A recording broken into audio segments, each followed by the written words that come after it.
Welcome to Geek Therapy Radio. You've got your mental curator, Johnny Hemberger. I am sitting here in my garage in my DeLorean. I might close the door here in a second, in case there's too many echoes in the garage. We'll see. I'm wearing a lav mic, so I'm trying to deaden the sound and control it as best as possible. I got camera 1 here and camera 2. Camera 1, camera 2. One. Camera 1, Wayne's camera World. 2, camera 1, Love camera it. 2. Wayne's World, exactly. This is going to be a good interview. So I remember, actually, as you were, I read a Facebook post recently. Let me set this up a little bit. Obviously, if you're watching this on YouTube, you can see that we are both sitting in DeLoreans. So Kolby just bought a DeLorean hours ago. What amounts to hours ago, maybe a few days ago. Kolby actually rented my DeLorean. I've got a 1983 DeLorean DMC-12, VIN number 15575, and Kolby rented it out. Didn't she rent it out in like July or something? And my car has no AC. Yeah, it was like July 2020. Yeah. Yeah, and he was all about it. He's like, dude, you have no idea how stoked I am on DeLoreans. And that's a roundabout way of bringing us to, I'm probably going to have to turn that light on, I'm going to have to turn that light on. Edit point. Hold on. And we're back. Sorry about the little edit point there, but my garage lights went off. It'll be a fun thing to see on YouTube, the lights shutting off mid-conversation. Anyways, back to what we were talking about. Kolby, you rented my DeLorean back in July 2020. It was the first DeLorean that you had ever driven. Can you tell me your life history with DeLoreans and your geek I'm going to call it geek obsession because it's the same geek obsession I had and still have. So start us from the beginning of your DeLorean history. Okay, so way back in elementary school, I can't remember which grade it was. It was probably like third grade, something like that. Third, fourth grade. I was homesick, and my mom and me and my mom were in like her room watching movies because moms. And Back to the Future came on cable. And I had never seen it before. I was just a little kid. I didn't really care. But then the scene where the car comes rolling off the back of the Doc Brown truck, I was like, what's this? I was obsessed immediately. Watched all 3 that day. Now, as far as my obsession for DeLoreans go, I love the car far more than I will ever love that movie. The movie's cool and all, but I immediately loved the stock factory version of the car far above the modified version in the movies. So I went away from that, and my parents were separated at the time. So I would be going back and forth to my grandfather's house, and my grandparents and my dad lived there. Going back and forth from there to my mom's, from there into my mom's. And every weekend I'd go over to my grandparents' house. I'd be like, DeLorean, DeLorean, DeLorean, DeLorean, and have you guys heard of this? Do you know what this is? Like, I was obsessed. It got to a point where it was like a unhealthy obsession in their eyes too. It was annoying, needless to say. How old were you at this point? I'm just going to shoot to 8 to 10 years old. Okay, it's a little foggy. Yep. But I guess the first real landing I could put on it is in 2006. I was 11. I had finally talked about DeLoreans enough to where my grandma and grandfather actually took me to the Chicago DeLorean car show that they had going on, DCS 2006. Cool. And we walked around, all the days. We had our rental Hyundai Sonata that my grandfather didn't realize that everyone didn't want in their DeLorean convoys, but we spoiled their photo shoot at the particle collider photo. There was DeLorean, Hyundai. It was just funny. See, real quick, like the DeLorean owners, every DeLorean owner I've ever met, it seems to be like one of the most friendly overall car communities ever. Like we know what the car is, we know the movie history, we know the cultural history. So every DeLorean owner I've ever met for the most part. I personally can't think of one that's been, an a-hole about anything. So the fact that there was a Hyundai Sonata, did any DeLorean owners actively turn their noses up at you? Not at all. Not one of them cared at all. They were all super friendly. And you know what? We found our little, so everyone, we're at an expo. So there's like tables, there's dinners and stuff. We found a table and made friends with DeLorean owners. And I think the first friend we made was, I forget the guy's name, but he had that yellow DeLorean that it's like the yellow DeLorean. Everyone knows what it is. Is it the interior is completely redone too? Is that heavily modified? It's yellow. It had an Eagle engine. Its fate lied. It burnt down in a garage fire in the last 5 years, and was sold on eBay half on fire. But we made friends with him. I met Mr. Strickland from Back to the Future, the first Marty's girlfriend. And it was cool. And there was like 4 Back to the Future cars. There was also that gray, that like Batmobile modified DeLorean was there. The dark matte black one with the yellow seats. Cool. There was the DeLorean there that had the front and rear engine. It had the Honda front engine and the Cadillac rear. So it was the guy from Monster Garage that got kicked off because he had a disagreement with Jesse James for building the DeLorean hovercraft. Wow. Anyway, I was at that show. I won, actually, fun fact, a key blank, not one. I think I bought a key blank. No, I won a little raffle gift basket there. It came with like a painted, hand-drawn like picture of a DeLorean exploded view picture, and a key blank and a keychain. So more on that later. Yeah. But fast forward to 2007, the open house in the Humble location came up. So DeLorean in Houston at their, headquarters had an open house in 2007. And, I was like, hey, we don't have to go to Chicago this time. We're going to this. Right. And we were there. We saw the same yellow DeLorean dude. He was there. And we met the Owens. They sat at our table as well. Samantha Owen, and I'm not going to try to pronounce her name. It starts with an A. It's like Angie Owen or something like that. But we sat at their table with them, and we got to talking, and I was like, hey, I've never ridden in a DeLorean. I was 12 at the point. Can I ride with you to the DMC headquarters from the hotel? And my grandpa will give like your wife a ride or whatever. And I came out, sat in the car. We rode over to DeLorean, and then did the activities there. And then we rode to the Baytown racetrack, and I rode in the yellow DeLorean over there. So 2 Eagle swap DeLoreans were the first DeLoreans I rode in. There was the raffle contest, and I won DeLorean headliner. So to the right of your head, I won the T-piece. Oh, a T-piece. Okay. Yeah, the T-piece and the headliner above the door cutouts there. Yeah. Yeah. I won the full set. So awesome. They called me up, and they're like, what are you going to do with this? And, I'm a little 12-year-old. I'm like, I'm going to put it on my wall. I was like, I was just stoked. And I got back to the table where the Owens were, and they're like, we'll buy it. I was like, okay. And then we met the next day. I gave them the parts. They gave me the money, and there we go. And then they gave me about like 100 issues of DeLorean World and, the DeLorean awesome. Magazines. And that was awesome. And I still have all those.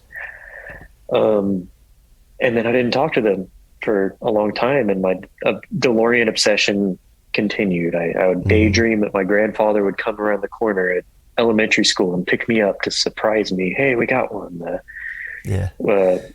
For many years, I was pestering them about buying one. Were your parents or your grandfather, when I first broached the idea of getting a DeLorean to my dad, maybe I was 15 or 16 years old, going over the whole thing about how I would pay for it. There's an age disparity between you and I, Kolby. When I was talking about getting a DeLorean, it was like 1998, 1999, around that time.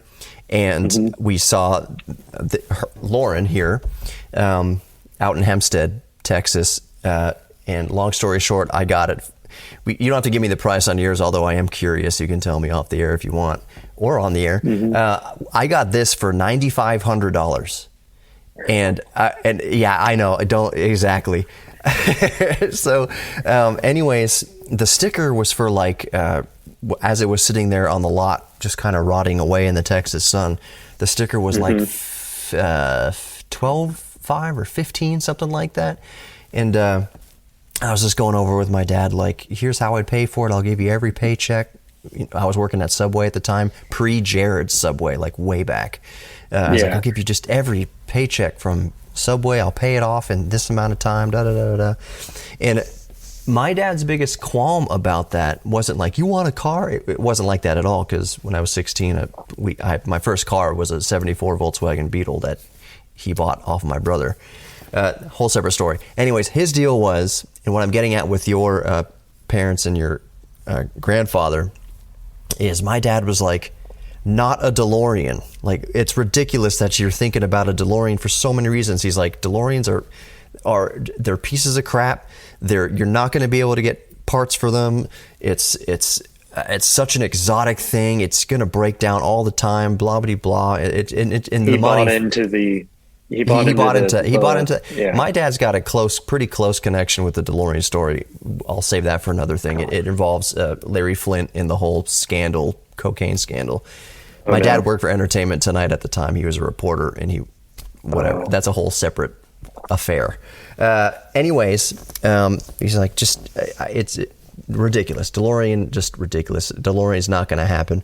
Long story short, I brokered a deal between my mom and my grandmother and paid it back how I said I'd pay it back, and it's in my name and everything like that. So did your grandfather or any parental unit offer resistance, like, you're never going to get a DeLorean, or were they encouraging, like, yeah, work hard, maybe one day? I'd say my mom, she's like the most easygoing person in the world. She really didn't care. She was just like, yeah, sure, awesome. My dad was one of the you'll never find parts for it kind of people, because it's a 40-year-old car. How are you going to find parts for it? And like, that's stupid. It's impractical. But also, he's like more of a brother to me than like a father figure. Like, he's a father figure, obviously, but he's like so chill and like, he's friends with my friends. Let's put it that way. Yeah. So he said things like, hey, you'll never find parts for it. But at the same time, he'd be like, hell yeah, So it was like not a stiff thing there. That's cool. My grandfather was actually super into it with me. And he'd like started buying like DeLorean tapes, like from car shows in the past. And like, he got into it with me. And that's awesome. My grandmother, I felt like while she enjoyed it, it was like a headache. She was like, oh man, like, here we go. Like, Yeah. So he was very supportive of it and into it with me. So it was like kind of our thing. Was he into classic cars? No, general? He's not a car guy whatsoever. He's a real estate appraiser in Houston, and he likes fishing. And were you into any other, like, I found that his first car was a Willis Jeep. That's awesome, dude. That's crazy. So I found in my history of ownership with the DeLorean that even after I got the DeLorean, I didn't consider myself a car guy. Like, I had a friend who is absolutely like just born and bred car guy. Like, he would trade cars every 2 weeks. He'd swap and trade and he knew everything about like displacement and pistons and crankcases and turbos and superchargers, and like he was a car guy. He was like a Jay Leno car guy. And I never thought of myself as that. Cars in general weren't on the top of my list of geek things. Like, yeah, if I saw a Lamborghini drive by or a Ferrari, I'd be like, that's a Ferrari or Lamborghini, or I might even mix them up, but I knew I could recognize like cool cars. I only found that it was kind of later on by through working with the car myself, like working with my hands and everything, that I started to appreciate car culture. And through the DeLorean, I found myself like officially becoming a car geek for especially for classic cars. Like, I'm not a car geek about a Hyundai Sonata, but I am a car geek about like any sort of classic car, offbeat classic cars, especially vintage Volkswagens. Like, my other car obsession is vintage Volkswagens. I've had 2 Beetles. So for you, have you grown an appreciation or like a greater understanding of car culture through your, I wouldn't say owning a DeLorean because you've had it for 5 seconds, but through your passion for DeLorean, did any other cars creep in there as kind of a side chick when it comes to the DeLorean? Definitely. Or was it just DeLorean? So I was a car guy since I was like 5. When Fast and the Furious came out, I was obsessed. My sister's boyfriend at the time, when I was a little kid, had an MR2, and that's like a second dream car of mine, like the 90s MR2. Oh, a 90. I had a 2000. So I had a 2001 Gen 3 MR2. The BR, what is it? The moniker BR's, not BRZ. So that's a separate car. What was the ZZ? I forget the moniker of it. So anyway, I had a 2001 MR. Right? It was MR2 Spider. Loved 5-speed manual transmission the way God intended. It was an awesome car. I don't like to think how little I sold it for when I sold it just a couple years ago. It was the best bang for the buck car ever. And for those of you uninitiated, MR2s have always been mid-engine. The DeLorean is technically rear engine since the engine sticks over the rear axle. But MR2s are set up the same way a Lamborghini and the same way a Ferrari is. It's the same type of mid-engine weight distribution. 4-cylinder, gets all the gas mileage in the world. It handles amazingly. It was awesome. And so the end of that story is that after I had it for a year or two, I had Matt Farah on the show. Do you know who Matt Farah is? He's the Smoking Tire. That name sounds I know that name. He's done a few DeLorean reviews. He had a DeLorean. I had him on and we were just talking cars and everything. And I was like, so what do you think I should do with this was back in like 2018 or pre-pandemic. It was just the explosion of used cars and especially the explosion of used Japanese sports cars. So in like 2017, 2018, 2019, maybe around there, I had the MR2 Spider. I was like, what should I do with it, Matt? I was like, I might start a family here soon. What do you think I should do? He's just like, just ring it out and then sell it. Like, don't lose money on it. You like, just get the smiles per gallon and just kind of, sell it to the next guy. Whatever. Brush it off. Yeah. He was saying, and he was basically saying that it wasn't like, and he was right at the time. He was 100% right. He's like, it's not worth any money, so just get all the fun you can out of it, and then pass it on to the next guy or girl. So that's what I did, and I sold it for. I bought it for $3,000. I sold it for, I don't even want to say. I sold it. This is gonna hurt. This is where it equals out with the DeLorean purchase. I bought it for $3,000. I sold it for like less than $1,000. Because it needed some engine work. It needed the engine to be rebuilt. It still ran fine, but I was like, and I had a baby on the way. I was like, I need to get rid of it. Dude, that car now all day is $10,000. Like all day long, easily. $10,000. And I bought it for $3,000, sold it for less than $1,000. That is the one thing that sometimes at night I'm just like, like it bothers me so much that I sold it 1 year before it just exploded. Go on Auto Trader right now and try to find a Gen 3, even a Gen 3. Go try to. Don't try to get a 90s MR2. Those things are off the hook. The turbos, before especially. I bought this, I was going to buy a 90s MR2. Like I said, what do you think the average price was for 90s? $7,000 for cruddy one and 15 for a nice one, Yeah. you know? And I would say I would say probably without checking right now as I'm recording that I would say like any generation of MR2 is probably this within the same sort of price range, but the 90s turbos are going to be the standout ones. I would love to have a 90s MR2. I would love to have an 80s MR2. I would love to have 3 MR2s. It's just like laying around, of course. But yeah, I loved MR. It was a bucket list car. So in that sense, I was very happy that I had my fling with it for a couple years. It was a very much so a ancient history. I got divorced in like 2016, and it was after that. I'm married now. I have a kid, and life is amazing. But after that divorce, I was like, you know what, bucket list car, I'm just going to do it. It was kind of a silly, like, I really shouldn't be spending $3,000 right now, but this is for the soul, and it very much helped. Like, it was, I'm so happy. There was zero buyer's remorse. The only remorse I have for that car is seller's remorse, that I got rid of it because I don't have it anymore. It was a blast to drive. B, that I lost so much money on it, and I could have made so much money on it. But anyway, so so the DeLorean wasn't your only, it was your main obsession, but you still had an eye and an appreciation for other cars. So things like Lamborghinis and such, Lamborghinis and things like that, they were cool. I just, nothing got me. No car in the entire world. I've seen a McLaren F1. I've seen a Ferrari F40. No car in the entire world got me like when I see a DeLorean.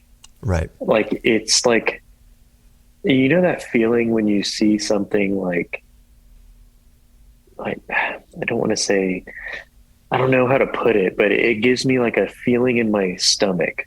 Right. Like, ooh, like, oh yeah, only car in the world. Right.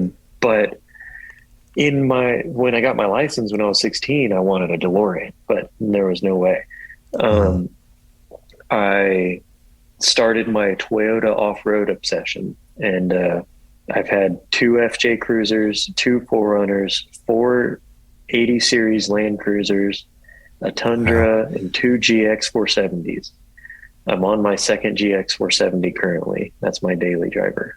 Is that out of the garage behind the Delo? Yeah, it's right behind the DeLorean.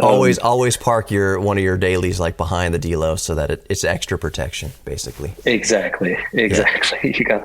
You know it. But yeah, I've had a Toyota off-road obsession. I'm 26 now, so for the last 10 years, I've been changing through those like that. They're cheap. I love off-roading. I love rock crawling. I love the outdoors. And I never cared for car culture in terms of I'm going to go smoke a vape in a parking lot at 3 a.m. with my 350Z, you know? What I'm talking about. Yes. But you know what you're going to do now?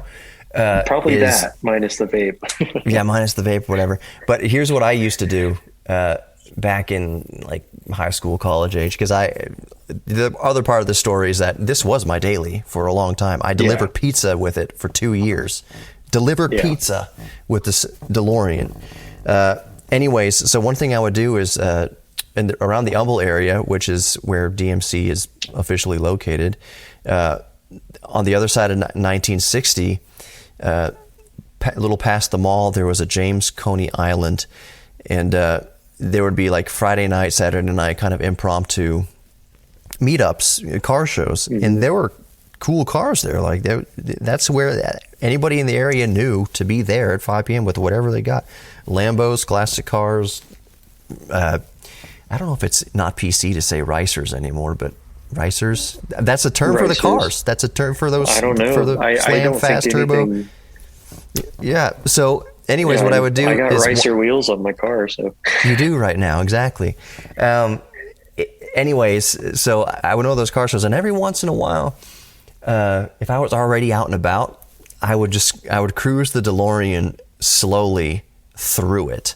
Like I never stopped at the car show because really it was just like, oh yeah, it's down the street, let's just go cruise through it. I didn't have time to stop and do whatever, but I would cruise through it slowly, just to like, I wanted to create like a little bit of a buzz, and people would be like looking like, what the hell is that? Is that a DeLorean? What? Like people like, it was before smartphones, and people were snapping pictures with, those the Kodak disposable fun cameras, snap, not even digital, man. It was like snap.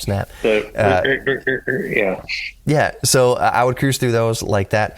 And you were telling me before we started recording here that I want to talk about your specific DeLorean, because it's a semi-famous DeLorean in the DeLorean community. Any DeLorean that's kind of been modified a different way, a lot of DeLorean owners know about the one that you bought. So especially in Texas. So because it came from Austin. So before we started recording here, you were selling a part of the car, we'll get to in a second, to somebody in a GTR, and they wanted a ride in the DeLorean, of course. And then, like you said, the neighbors came out, and it turned into a big thing. You hadn't talked to these people and all of a sudden it was a car show, and you were pulled this way and that. I was telling my wife, like, yeah, he went out to, sell a car part and wound up giving a ride, and then the neighbors came out, this whole thing. And my wife's just like, yeah, tell him to get used to it. So so I'm telling you, man, you can't, like, you're not just going to the gas station to get gas. And it's not a bad thing, because DeLorean owners are cut from the same cloth that we like to share what we have. I like to have people come and like sit in it and touch things respectfully and get close to it and feel it, because I know for a lot of people that's the closest they've ever been. And let's say you see somebody show up at a gas station in a $300,000 Ferrari, there's no freaking way they're letting you within 10 feet of their car. No, and you don't want to ask. And you don't want to ask, but people can't help but come up like to the DeLorean. Yeah. It's a movie star. Like they're meeting a real life movie star, and they want to see it. And I feel like I'm an ambassador for the car. Plus, I just have joy in my heart to share it. Like it's not a stretch. Yeah. It's not me. Like, oh, I don't want to, show the car to this person. Like, no, I want to show it. There are some times though that I have to plan, like if I have to be somewhere, in a timely manner, where I have to plan out how I'm going to go about it, or what I'm going to say to people on the rare occasion that I say, I don't have tons of time. I'll always take a picture, but I don't have a ton of time to stick around. So I'm just giving you the heads up I've had mine for it's going to be 22 years in July, that you get to start planning your trips in it. And sometimes you go out and you have all the time in the world, you're going to cruise, and like, I can't wait to bring joy to people. Like it's going to bring joy to somebody who is 100 years old. It's going to bring joy to somebody who's 3 years old. They all know the car, and it doesn't matter their race, their gender, their religion, their background, whatever. 90-year-old grandmas love DeLoreans the same way a 4-year-old who just saw Back to the Future does. And so are you prepared to share your love with the world, basically, is what I'm asking. 150%. And I'd say I'm 3 days into ownership. And I've had probably 10 people that I've never met in my life sit in the car today, and at least 15 to 20 come up and comment about it. Right. I had an old lady. I had 3 random guys at a gas station when I got gas. My neighbors that I've lived here a year and a half and never met really any of my neighbors, and I've met 4 of them tonight because of the car. Yep. 2 of them turned out to be car guys, just like me. Who would have thought? Yesterday, my office is at next to a walking trail. I was parked next to my boss's C8 2022 Corvette. Oh, awesome. And we were just looking at them, and then a guy is riding a scooter by, and he brakes hard, and he's like, "Oh, hell yeah." And he gets out, doesn't even look at the Corvette, comes straight to the DeLorean, and he's flipping out over it. He's like, "I'm from New York City. I'm a truck driver. I've never seen one." Like, I gave him a ride in it. He he loved it. I tell people, like, I bought it to make people's day. And 10 out of 10. Like it makes my day to make their day. And 10 out of 10 times, this is no exaggeration at all.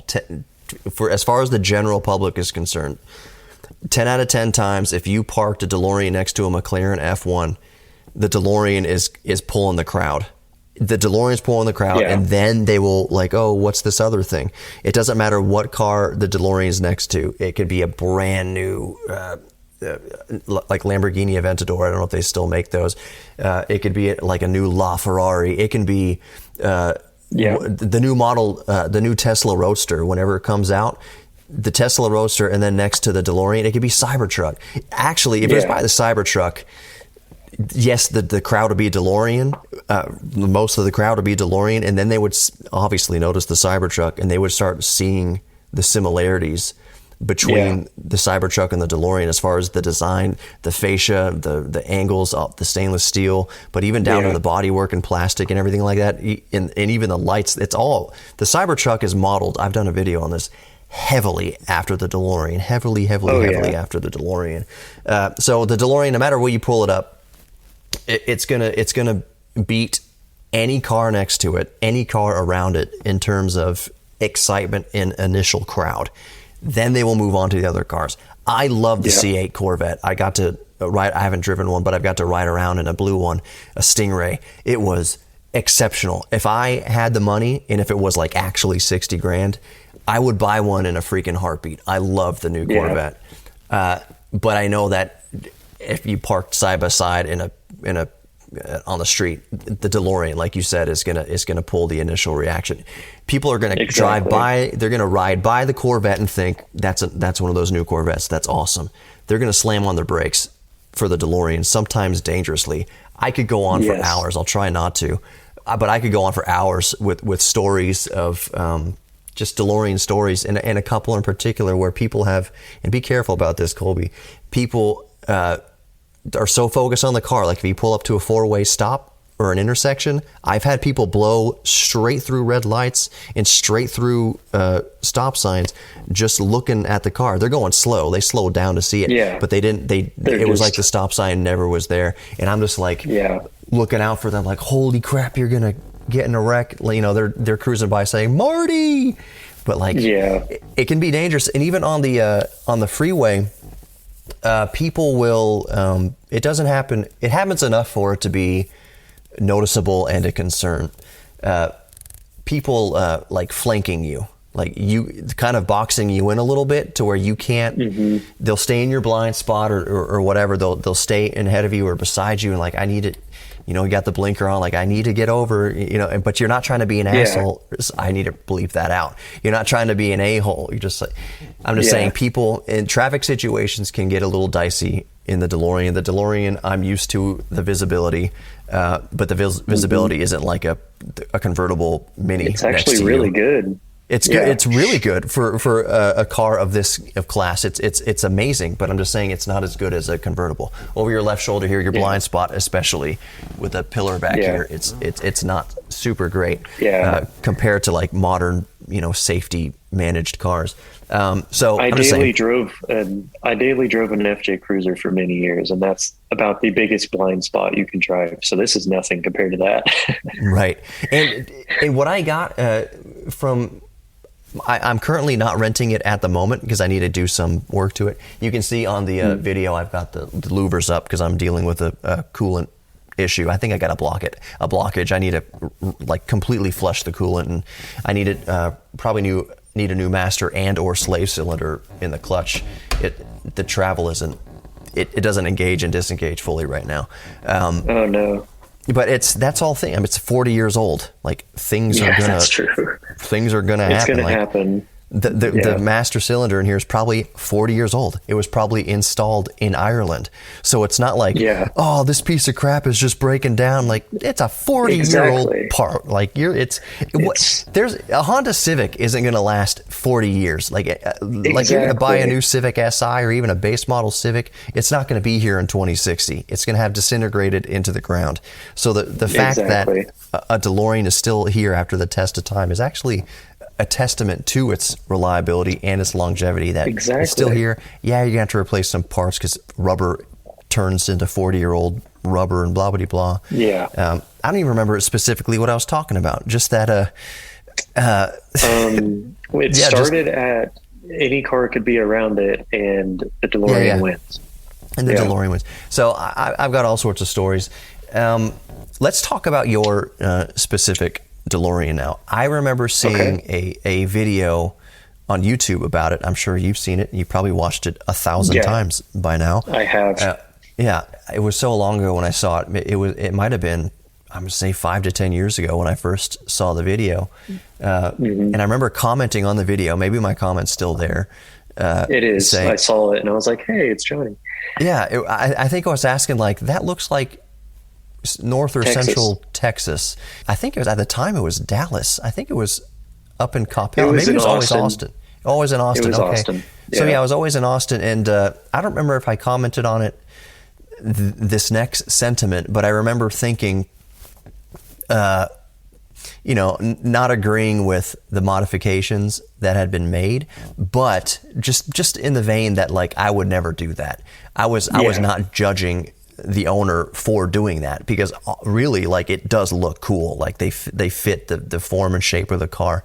I'm just saying that as a purist, like, so this master and slave cylinder that I might have to replace, I'm already just like, and then it's not going to be original anymore, even though it's going to be an original part going into it. I'm just like, I'm trying to hold on to every original part on this car as long as humanly possible. So when I see people heavily modifying theirs, it's something that I would never do, but I'm always but I always respect other people, what they do to it, because it's theirs, and they're making it theirs, and they're doing what they want to, they're doing what makes them happy with it, and I'm all for that. And even super vainly and super selfishly, like, the last thought on that is that, like, hey man, if they're modifying it so heavily, it just makes the value of mine go up even more, which at the end of the day is kind of moot and null, because it's not ever for sale. I mean, I'm gonna leave it. I know what that's like. I'm leaving it to my son. It's just not for sale. Someone would have to show up on my property with just a suitcase full of, like, 6 figures. Like, that's the only way I would even, and even then it would be like a debate. I'd be like, give me 24 hours to think about it. So it's not for sale. You're going to get offers all the time for yours. You're going to sit there. And I got one today for $6,500. 6,500. Like, get out of here. My goodness, 6,500. What are you talking about? I was at a gas station. 65. I'll give you 6,500 cash right now. I wouldn't modify my car in any sort of semi-permanent way. Like, I have footwell lights that I put in here. I went to, like, O'Reilly or AutoZone and got some LED strips, and you remember, you rented the car. Some footwell lights, blue ones that help. They really help in here, and I can easily just take them out if I need to. I have replaced almost all the interior lights and the door lights and brake lights and stuff with LEDs. I'm 100% about helping the electrical system anywhere that I can in this car, including I upgraded the radiator fans to new modern low amp draw, high airflow radiator fans from Delorean Motor Company. It's officially from Delorean Motor Company. They are amazing. They blow like leaf blowers. They're awesome. So I will make tasteful reliability mods like that. But I personally would not put like wings on it. I probably wouldn't mess with the wheels too much. I probably wouldn't put racing seats in here unless I kept the originals somewhere. Mm-hmm. So back to your car, what has been done to it? What's the last few VIN numbers if you haven't already memorized it? And what's been done to it? And what do you? 4753 is the VIN number. What year is that? 81, October 81. Does yours have the gas flap in the hood? It does not, unfortunately. Okay. It's post gas flap, but it's still got the grooves in the right. hood. They all do. My 83 does also. So what has been done? What has been done to yours, and what do you plan to do with it? So I am like you. If I had the option to have bought a completely stock DeLorean, I would have preferred to do that. But I don't know if you've noticed, but the market over the last few years has gone up. And if I actually made a comparable market analysis, nothing is sold for under 50 in like a few months now. That's crazy, man. So Crazy. what has been done to this car is it was heavily modified probably 15 something years ago. Mm-hmm. Eagle Premier engine that they picked up on eBay from a 1988 Eagle Premier. Mm-hmm. They shipped it over to Florida and had it built up, ported, polished, the whole 9 yards. I need to learn a lot more about what has been done to it in terms of performance, but it's been turbocharged. It's running 4 PSI of boost.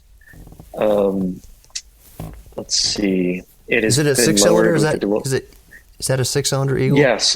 Okay. So the Eagle Premier engine is actually still a PRV. So it's still a PRV like that was in the DeLorean, but it's a 3.0 versus a 2.8. And they had done upgrades over the years to make it a better engine. It's electronically fuel injected versus the K-Jet.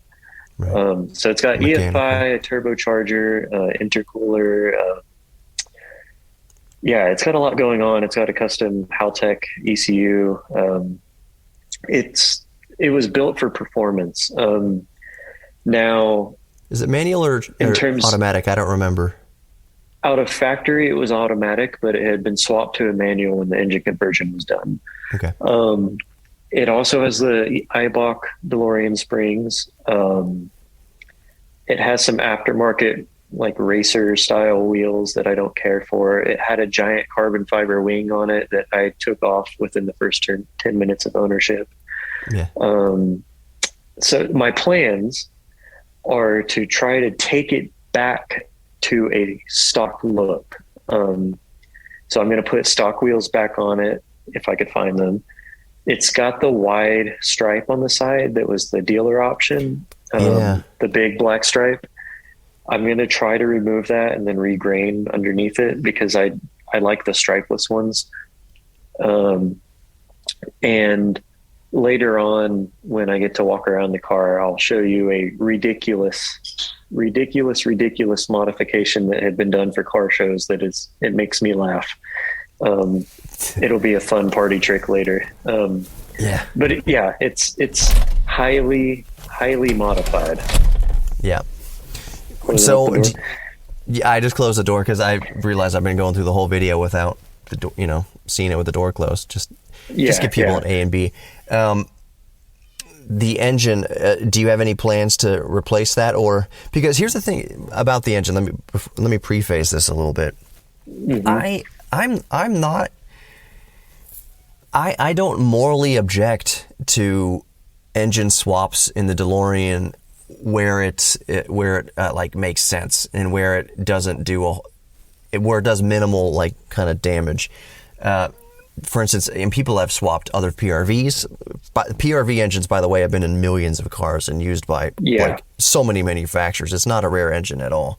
Peugeot, Renault, Volvo. It's a partnership. It was even used in Dodges up until like 92. So the Dodge Monaco is an Eagle Premier. That's the same thing. Right, because Dodge and Eagle, exactly.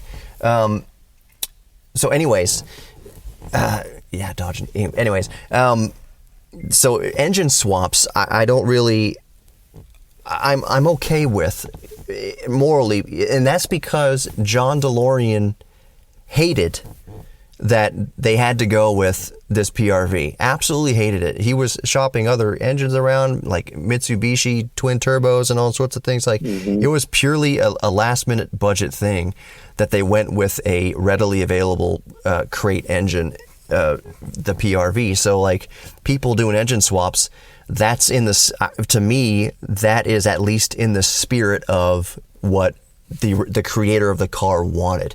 So if someone puts in someone like popular as far as rare cars are concerned is the LS swap DeLoreans. There's one guy who did an awesome LS swap, and that thing is a monster. The only thing, my only caveat with the engine swaps and everything is, yeah, on paper it looks and sounds really cool. Like, let's put a 500 horsepower, like 7-liter LS, like whatever into here and just blast it.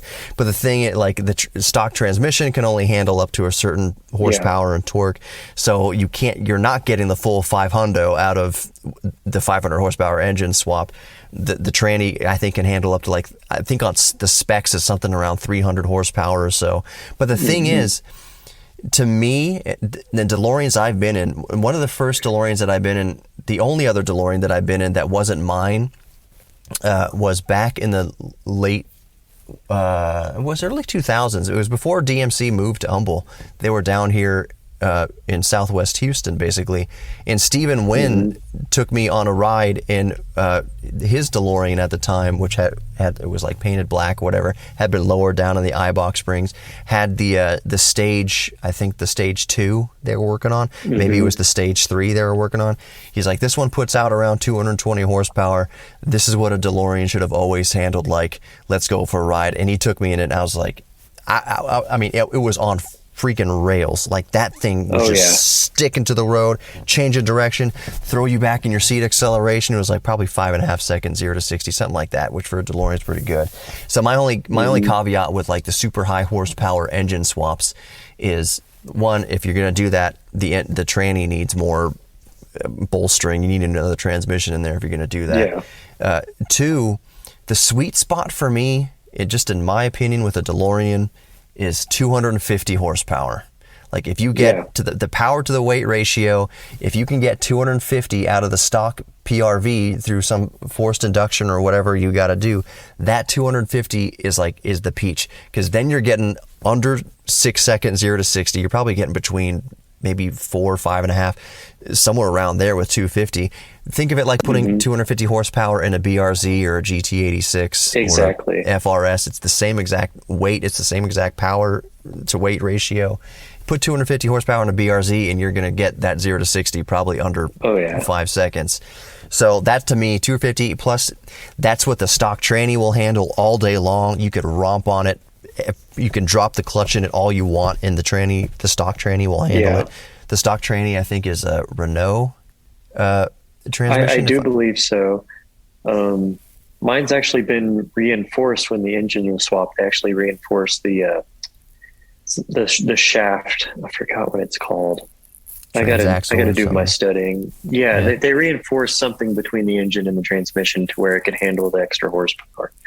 Supposedly this one's pushing about 200. It's something like that. So supposedly this one's doing 200. It's at 4 PSI on the turbo. It's built for 30. Wow. Honestly, at 4 PSI, I'm having a blast driving it. It's not like fast, but it puts you in your seat, and it's like, it's fun, you know? Right. Exactly. The recent popular engine swap that went viral was the Kia Stinger twin turbo swap. Yeah. They used a Porsche transmission on that one, and that's like 500 something horsepower. That one's pretty cool. Which is all, I mean, like as a car dude, that's so cool. Yeah. Like, that is so cool.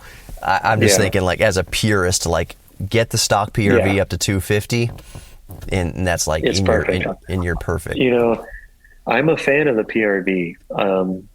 I don't believe that it was crap. I believe it was choked by emission standards. Big time. The Euro spec ones were great. They were 180 horsepower. But the fact that I still have a PRV is what's important to me. It still holds somewhat true. It's just a little bit updated, 10 years of innovations, PRV.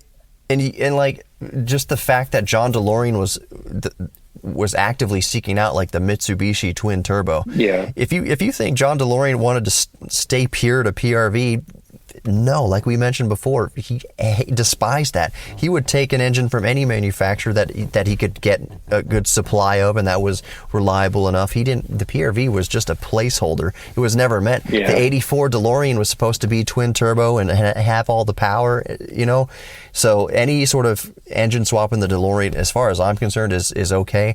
I know that maybe not so much now, that theoretically it could decrease the value of the car if someone's looking for just a pure DeLorean. Yeah. But at the same time, like, I don't think anybody who knows the car, anybody who's going to buy a DeLorean, who's done the research, and I would imagine it's most people, aren't going to be too thrown off by an engine swap. They'll be like, oh, you put a Stinger engine in your 550? Like, that's not, if anything, that might, increase the value what it sold a little for? bit. Was that the one that sold for like 200 something? It sold for 245 or something like that. Is unfreaking believable. Someone bought that unreal. engine swap DeLorean for 245 or 250 something. I mean, that's like, that's just outrageous. And then someone contacted them and said, "Can you build me one? I'll buy one."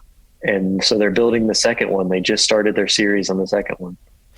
Do you know? Because I haven't watched that series yet. Do you know how much money went into the first one? Do you know? I honestly don't know. I know they did all the work themselves. That's like they have a performance shop. I can't imagine it being anywhere remotely close to that. I think they buy non-running ones, and they did it right. They swapped the seats with like 80s style Recaros, and like it was a nice car, but $250,000 for a DeLorean. Yeah, you could buy an Aventador for that.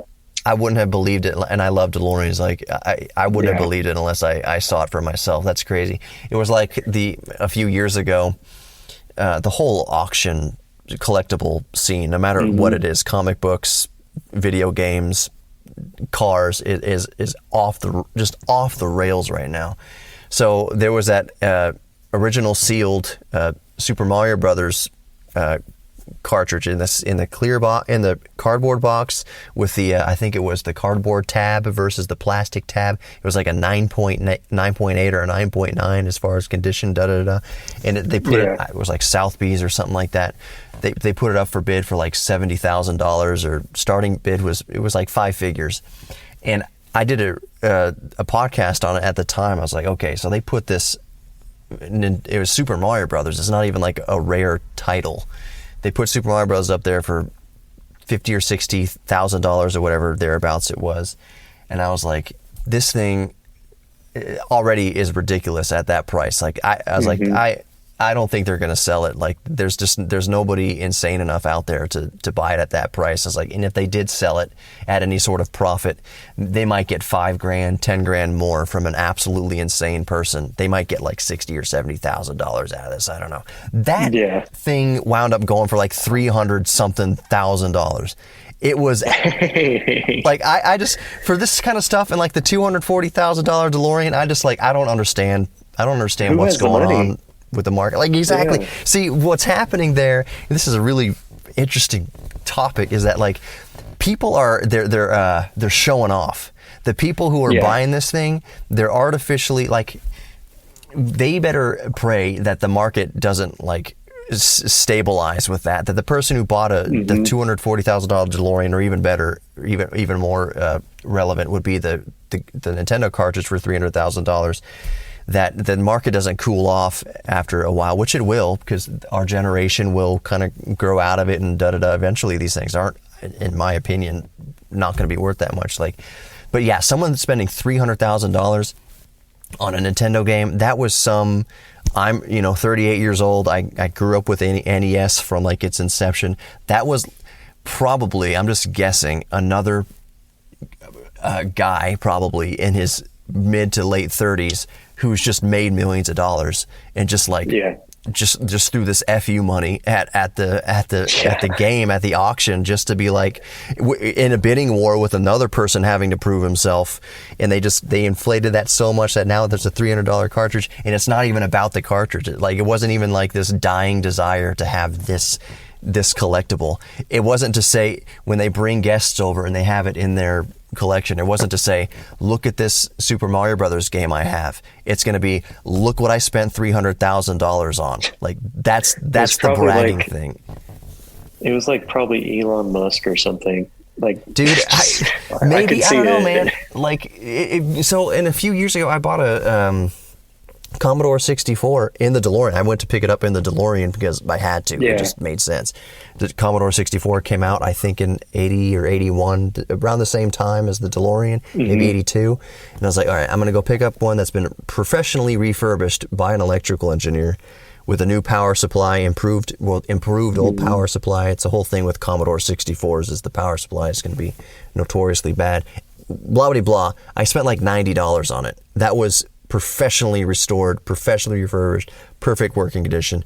I don't think you can buy a Commodore 64 now refurbished for probably less than $300. I don't know. I'm not looking at eBay at the moment, but like collectibles have just gone through the roof. Cars especially included. The car that I keep parked behind the DeLorean is I have a 2010 Audi S5, 6-speed manual transmission, 4.2 V8. Naturally aspirated, last of a dying breed type thing. Like they're not German auto manufacturers, Audi. They're not going to make anything naturally like a naturally aspirated V8 is probably not in the cards again. Yeah. As far as that series of vehicle is concerned, a coupe, it's just not going to happen. So I'm kind of holding on to that. That thing has. I bought it used in 2013. I'm never going to make my money out of it. Like I didn't spend new price. I spent maybe a third of what it cost new. But the value of it has been going up. Like I don't understand it. I'm happy that it is, and as it goes up, it just makes me more like reticent to, or I don't want to sell it. Like when I check the value of it, I'm like, it's still going up. I don't want to sell it. Plus, it was another one of my dream cars. I just wanted once in my life to own. I'm always a Volkswagen fan. It's like I just want once in my life to get out off my chest, to get it out of my system. Manual transmission V8 German coupe. Yeah. I just want to get it out of my system, and I'll drive it, and then I'll get rid of it. And I was like, I'm going on 10 years with this thing. Like, and every time I think I want to sell it, I'm just like, I don't know if I can, because I don't know if they're ever going to make these things again. And if I ever want one of these things again, it's going to have skyrocketed in value. Anyways, I talk a lot as I usually do. There was one other thing. So tell me a little bit more about you have sort of a fun history, a fascinating history with this specific car. What is that? So remember earlier when I was talking about how when I was 12 at the DMC open house in 2007, I rode in the first DeLorean I've ever ridden in. It was a Eagle swapped, all of that, from the Owens. Well, I kept their phone number since I had sold them the headliner.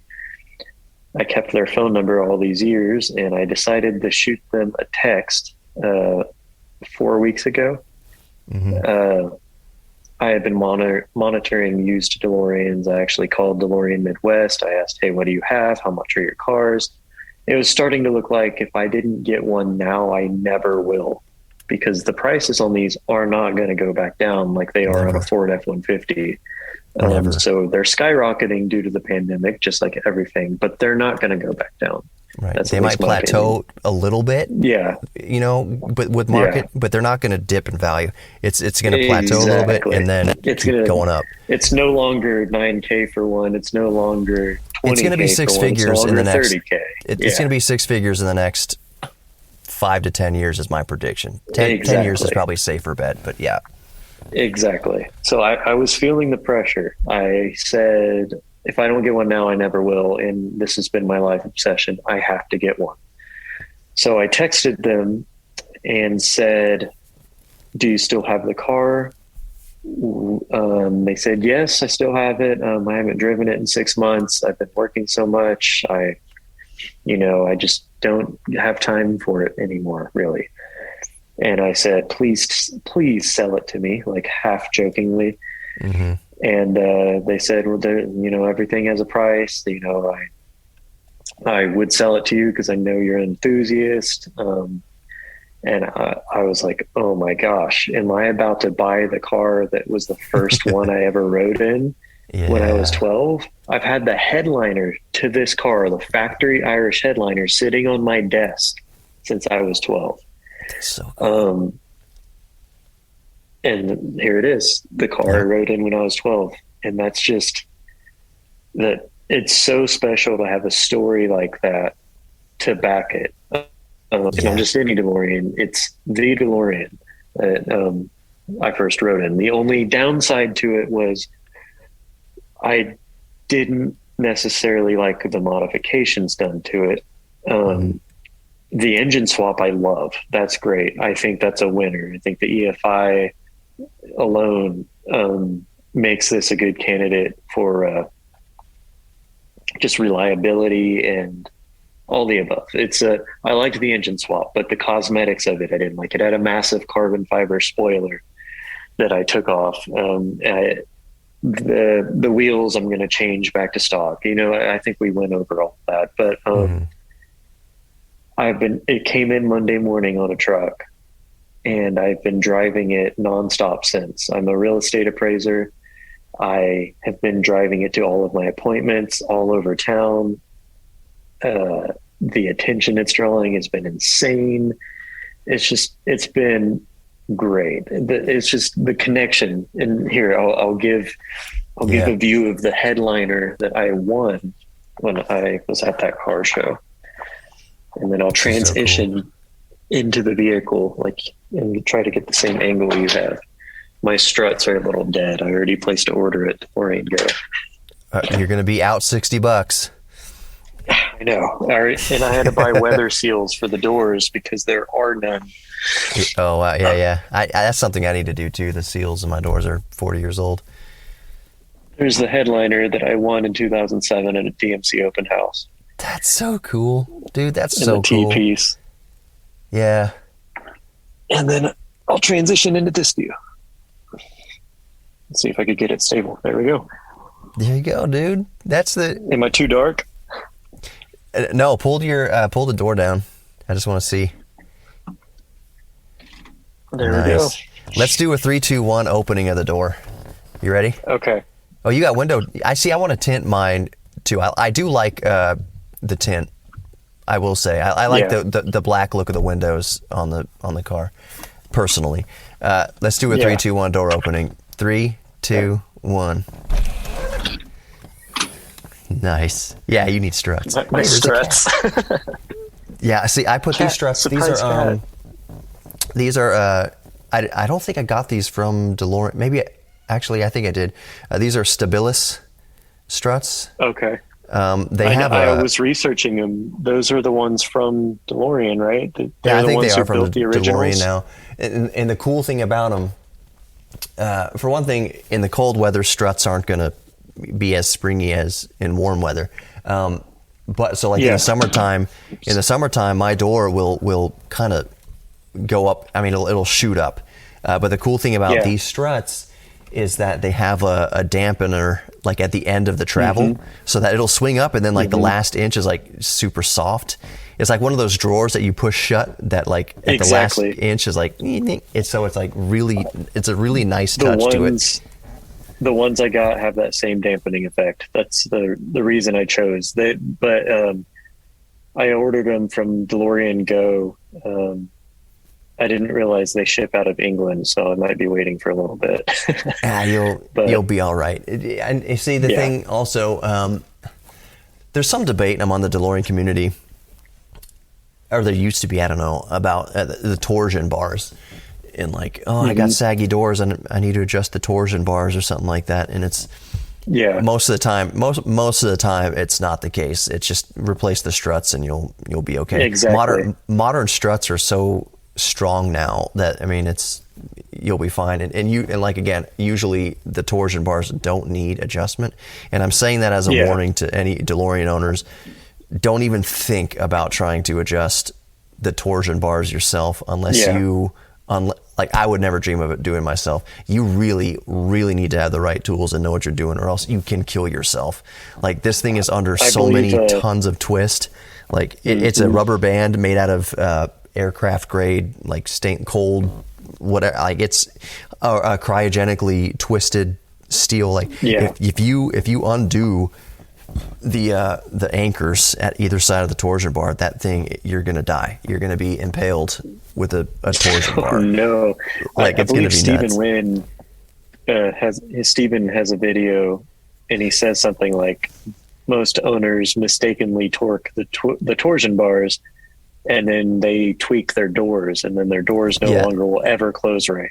Right, you can do it. And I think on the a quirk and feature about my car is that the passenger door, it used to be a test when I was dating. I was like, all right, I'll give the girl another date if they can get the passenger door open, because it takes a very, very special touch to get the passenger door open, because it is a little bit off the grommets. In these gull wings, there's two grommet posts on both sides, and they have to be lined up just right. In most car doors, there's one grommet. There's a hinge at the front, and then there's one grommet it latches to.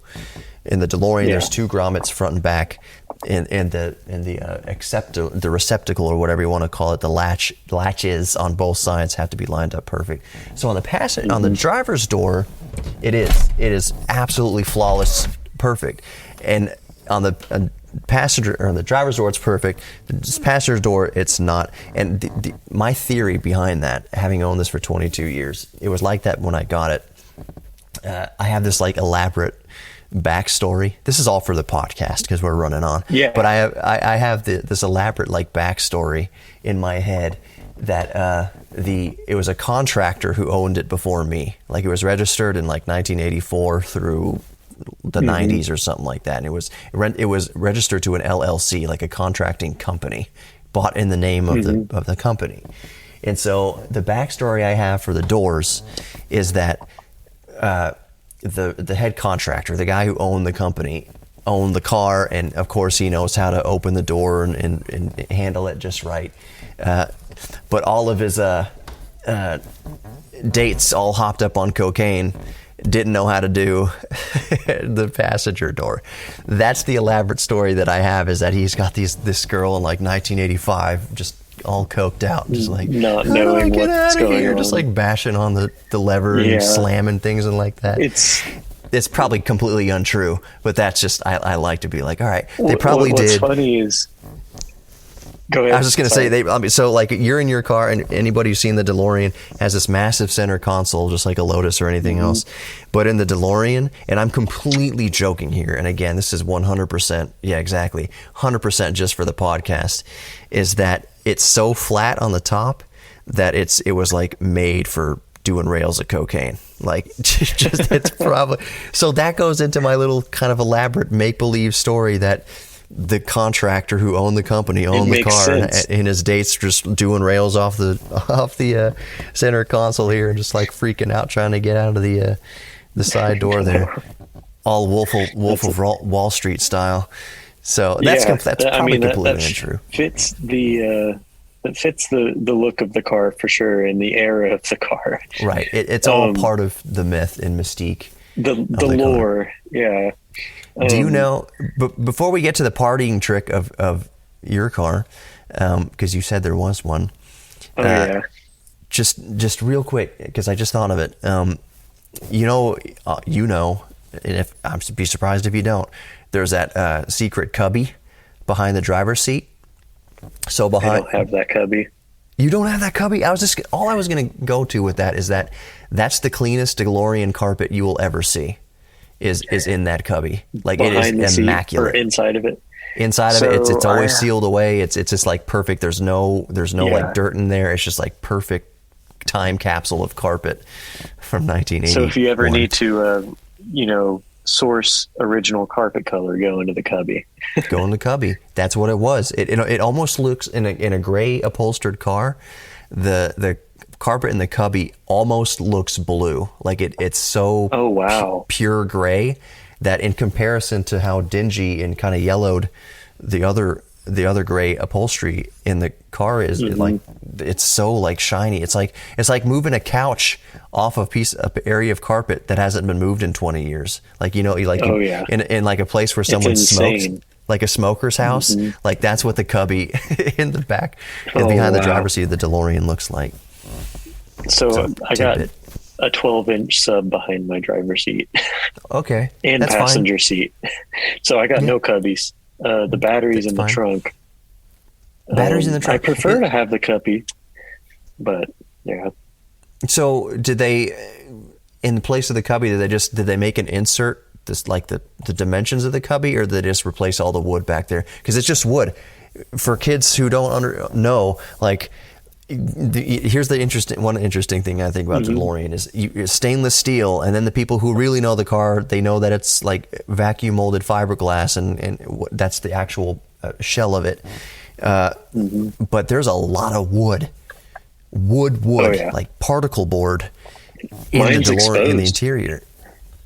I have bare plywood right here across the whole bulkhead. The bulkhead. So they wood. just they took the carpet off the bulkhead, painted the bulkhead black, and put subs behind each seat. Cool. So I guess the cubbies are just voids now. I can't access them, unfortunately. It makes perfect sense. Like those are big voids. The battery compartment behind the passenger seat, and to a lesser extent the cubby behind the driver's seat. Those are perfect, absolutely perfect voids for installing subwoofers. I have not done jack squat to the sound system in my car. As a matter of fact, I'll turn my thing around. You'll see the original. You know it because you've driven it. The original Craig. It's not even. I don't even know if it's Craig. I prefer Me too. That's why I haven't got rid of it. Because it's pure. Like you can't get a new tape deck. First of all, tape deck, and not one with a DMC logo on it. That's just so cool. Exactly. To me, I have this going on. Which they is also cool. They relocated the AC switch down here so that they could put the double done there, and it's a. I'd much rather it be original, but it's something. They did a good job though. Like it's good. Like I like that the shift boot that looks like the original shift boot to me. It looks like the original shift column. It's also torn. Oh yeah, and you still need to ship me yours. I was gonna ask about that, dude. I forgot to ask about that. I was gonna be like, hey, now that you have one, do you still want the old crappy pieces? You don't have to. It was just cool. Yeah, I keep the carpet parts. I have these custom gauges too that I don't really care for. I like the visibility of it. Boost gauge. Yeah. But it says DMC Turbo here, but I love that the original says DMC in the top left. I've always been obsessed with that. Yeah. Yeah, let me see if I can get it with mine. There might not be enough light. Yeah, the original. I don't know if you could even see it. But I do like that. And again, that goes back to what we were talking about. Like any sort of improvement I do to the car is like I stick to as needed for the most part. For instance, we're talking about the instrument cluster up here. I need to replace all the lights in there. I think there's like one incandescent that still works. I need to replace it with all LEDs. It worked 2 years ago, at least. Yeah. Okay. Well, yeah. I think one of the. I drove it at night, and they were all green at the top. Yeah. They're not green. Let me see here. I'm pretty sure it was green. I don't have the key in the car. If they were as green, it's just really bad. Those are bulbs from the 1980s that were probably manufactured in the 70s. They're supposed to be white. They're supposed to be white, exactly. But anyway, I need to, like, all the indicators and stuff like that, I need to, when I bring this to DMC for my next round of, make it betters, I'm going to say get in the dash and replace all the lights in the dash, make the air conditioning work, for the love of God. Like I've rebuilt the switch, once or twice. It's a brand new diaphragm in there and everything. The AC it just leaks, so the AC leaks Freon, 40-year-old hoses and everything like that. And R34 is the molecules are smaller, so they just escape out the hoses even faster. I've rebuilt the mode switch for people who don't know what I'm talking about. It's this switch. I've rebuilt that a few times, and it still kind of slips. So when I bring it to DMC, I'm like, all right, fix the AC. Because the AC, when it works in a DeLorean, is awesome. Like if you're using Red Tech, or even if you can source some Freon, it's ice cold. It's like meat locker, and you need it in a stainless steel cocoon like this. So replace that kind of stuff. Replace the master slave cylinder and the clutch. Give the coolant system, like replace every hose of the coolant system. I replaced one myself a few months back with the 8-bit guy, or after the 8-bit guy rode in here, go through the whole coolant system, change all the hoses out, just basically get it back to like perfectly reliable again. Because I don't want to. I'm always on the fence about renting it. Like I'm always, and that's why I appreciate the vetting process. Is like I really get to meet somebody if they're really passionate about the car. That's like A+, and so Kolby was A+ for me renting the car. I think the last guy I rented it out to, super nice guy. They were loaded. Like I went to their house to pick it up. Like it was all like they were having a part. It was amazing. It was during the World Series. Anyways, I think he may have just romped on the clutch a little bit. And I think that's why I think he just kind of forced the issue. The clutch wasn't bad. It went bad on the way home. It was like a 50-mile return trip. And I was looking forward to it. I was like, awesome. Some good quality time just cruising down the interstate with the DeLorean. Yeah. And as I got closer, I was on Highway 6, going through Missouri City. I started pushing down the clutch at one of the intersections, and I was like, whoa, that engaged way too late. And then like the secondary push, like I have like 2 inches of travel, which doesn't engage. It doesn't do the thing that it needs to do. So I was like, what? Yeah. I kind of wanted, like, I was thinking, my first thought was, I'm glad I'm discovering this now. Like, I'm glad this didn't happen when he was driving it. And then my second thing was, it's oddly suspicious that this is happening now. Like, what did this guy do to it? And other than that, it was fine. That, like, nothing falling off. I don't think he did.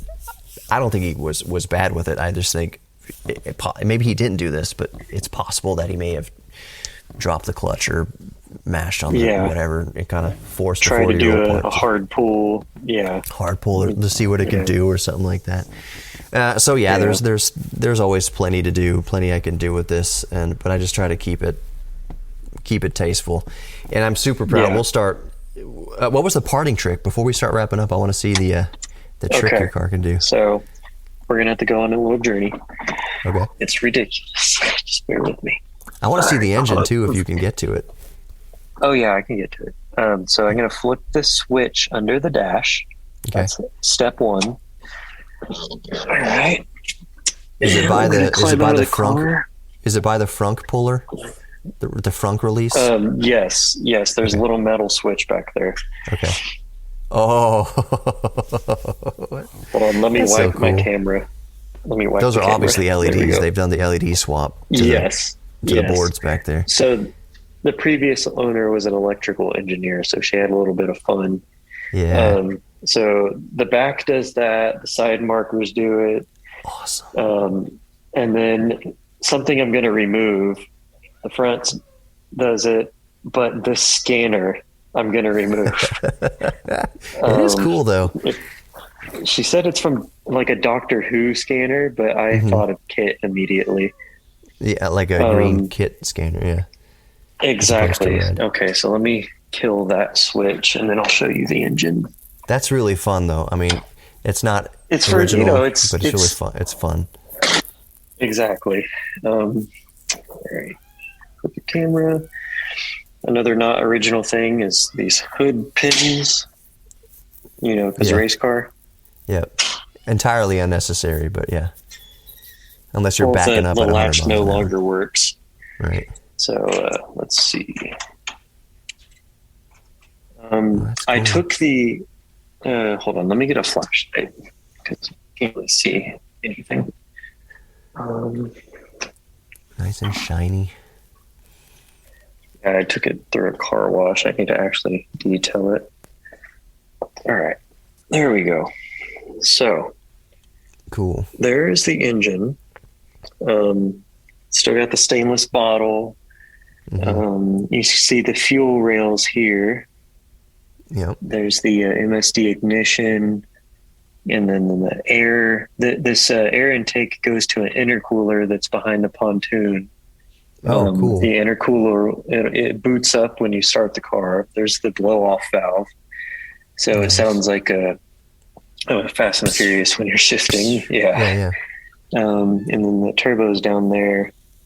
But what's a little interesting about it is that it's not dual exhaust. So we got a tip over here, and you could see that going over there. But since the turbo's down there, on this side, I have this pipe that's kind of weirdly there. I'm going to take the body kit off, and that pipe will be exposed. I also have the side skirts. I'm going to take those off. I think I already have them sold to someone. I just don't like them. I don't like the pimped out look, I don't like the stripes on the side.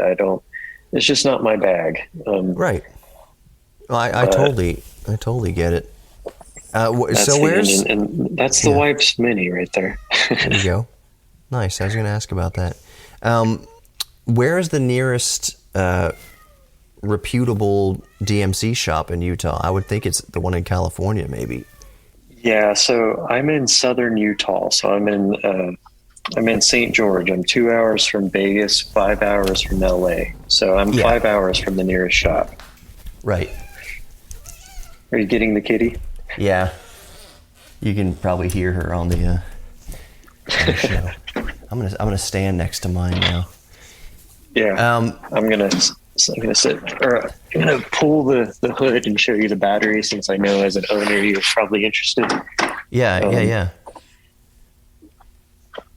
Right there is where the battery is. Oh, cool. Okay.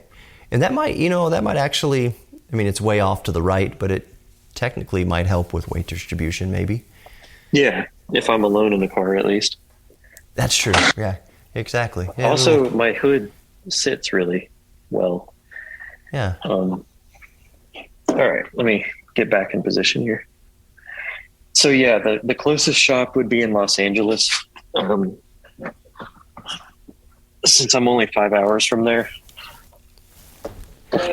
Do you think... I hope to do everything I need to do myself. Right. That's cool. So the way I'm going to edit this, I'm just going to, for the radio show, I'm just going to like find stopping points and be like, well, that was Kolby and da-da-da. Yeah. So right now we're just kind of riffing. I like seeing that car because that's kind of one of the more famous, I think, cars in the DeLorean community. Yeah. And the story you have of that it was the first car you rode in, and now it's the one you own. That's my first DeLorean. Yeah, that is just such a super cool story. So there was I don't know if it, I don't think it was you. There was somebody who was emailing me or texting me that they saw, like they were asking me whether or not they should pull the trigger on one that they found through a company that was going to ship from the UK for like $7,000. And I was telling this person, I was like, absolutely freaking not. You are going to lose $7,000. That is 100% scam. And I was kind of surprised because I hope it wasn't you. I don't think it was you. I think it was just completely someone separate. And I was just surprised that wasn't it. That there was subsequent conversation of me like talking him out of it. I was like, I know you wanted this thing your whole life, but this will ruin your life. There's no such thing as a $7,000 DeLorean. Yeah. I mean, absolutely I don't care what. Yeah. So he's like, no, it wouldn't have been like that. Yeah. He's like, you said it's just $7,000. I was like, dude, I found this same listing on like 20 other websites under 20 other names using the same exact like random photos of a DeLorean in a field somewhere. Yeah. Like, this is a scam. Please, for the love of God, don't do it.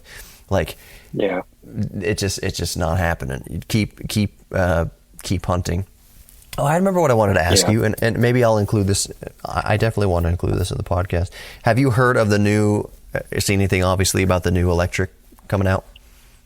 Yes. And I know what it's going to look like based on the Itala design concept car, the Da Vinci. That's what it is. Are you sure about that? Do you think, is that a gut, or do you think that's really, really, really going to be what it is? So look it up, look at the Da Vinci logo, look at the V in Da Vinci, and then go to DeLorean.com and look at the V on the front of the car and tell me it's not the same thing. Yeah, it totally makes sense. Maybe they'll maybe do some DeLoreanization to it. Maybe it'll be silver only or something. I don't think it'll be stainless. I don't think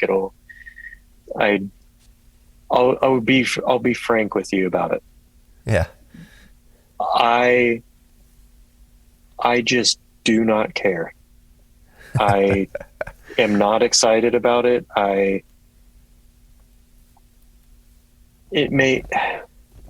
trying to be civil about it. It's my dream car. Yeah. It's my dream car. And I feel like they're just using the name for the sake of using the name to make an electric car startup company. Right. For the hype of it. For the hype. I'm really trying to think on this hard. It has nothing at all to do with the DeLoreans we know and love at all whatsoever. It's an electric car. It's just going to have gullwing doors. It's no different than a Tesla in my books. It's just called a DeLorean. So now when people Google DeLorean, these won't be the only thing that pops up anymore. And that's kind of annoying. Right. To me, it's kind of like crapping on the legacy. But it's, I guess. As I understand it, it's the original. It's not, well, there's no such thing as the original DeLorean Motor Company. It's been gone for decades. How I put it, like infinite money. If you could have a garage, OG DeLorean, and then infinite money, I'm talking your Elon Musk billionaire.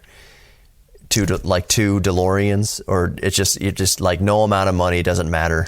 I just have zero, absolutely zero. Or is it you're tilted to the needle for you kind of ticks towards, this is a harsh word, but kind of disdain. Like it's just going to murky the waters. It's not a DeLorean, like you said, in any shape or form that you might be happier or just as well that it never existed, or just call it the Da Vinci whatever from, exactly. I think the second option you just gave is how I feel about it. It's not a DeLorean. It's because they can. Right. Yeah. Did you hear that? I think you cut out. It did cut out a little bit, but I got the idea. You mentioned that they're using the name just because they can. When people Google search DeLorean, it's going to come up alongside. So it's built-in marketing for this in a EV landscape that's going to be increasingly competitive.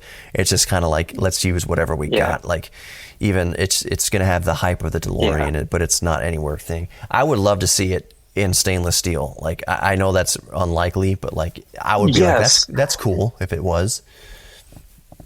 If they did that, that would make me give them some credibility. But there is no way they're going to do that.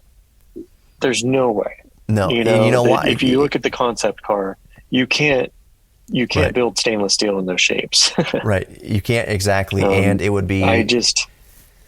Not that stainless steel is necessarily heavy, but for that any sort of modern car, other than like the Tesla, which if you look at the Cybertruck, will we ever see the Cybertruck in the first place? Just how the shape of it, it's easy to make cold rolled stainless steel in that shape. It's easier to make stainless steel in the shape of the DeLorean. Yeah. Stainless steel is not easy to work with. It's too heavy for modern cars. You would need, just like the DeLorean, it would need to be a skin on top of something else in most cases, at least in the EV's case, because they're not going to be using like 1/8 inch thick steel on this thing. It would be like tinfoil over carbon fiber or something like that. So we'll see. It's exciting. The buzz is exciting. We'll see what it turns out to be. As far as my opinion is concerned, I asked my nephew this the other day. I want to ask you the same thing. What do you think that the new DeLorean's pricing is going to start at? I've got my theory, but I want to just picking your brain. Maybe anywhere from 60 to 150K. I think. Yeah, that's about what I thought. I was thinking it was going to start at 120, like nothing below 120. That makes complete sense. and if and when it ever comes out, and I tend to lean towards it. You know, it will, if they've built a facility in San Antonio to manufacture these things. Oh yeah, they're going to come out with something. Yeah. But okay, let's say it's stickers offered for 120,000. No one in their grandmother is going to be able to actually get it for 120. That thing's going to be no 175, 200. People are going to be paying crazy money for this all day long then you'll have your. because of all the hype, basically. Sorry, go ahead. I'm just saying it's gonna because of all the hype, because of the rarity. At the end of the day, I'm just like, if it's a good EV, cool. Like if it goes 0 to 60 in like 2 seconds and has all the fancy EV. My daily driver is the EV. I've got that Chevy Bolt over there out front. Mm-hmm. I love EVs, but like if it's a cool EV, like the next thing coming pretty much is going to be that Tesla Roadster. There's so much competition in this hypercar, supercar EV space that the one, like perhaps the only thing going for the DeLorean EV is that it's called the DeLorean EV. I would much honestly, I would be so much more hyped if DeLorean Motor Company and Humble actually continued to further along the development of the EV conversion for the original cars. Like if they got that nailed down, like with a Tesla powertrain or with a GM powertrain, EV Ultium, whatever, 300 miles of range, 250 miles of range, 0 to 60, 4 seconds kind of thing. Like in this car, just with some bolstering of the suspension and tightening of things up and making it kind of more modern like that, but it's still the original DeLorean with an official EV conversion. And they said for that one, like when they were like 10 years ago, when they were going down this trail, they're like, yeah, we're going to start it at $100,000. And that, which was, okay, fine. That seems reasonable for what it is. Like you're going to make a handful of these every year. Sure. And then they started, and I had them on the show, James Espy on once or twice, just kind of talking about the rumors of the new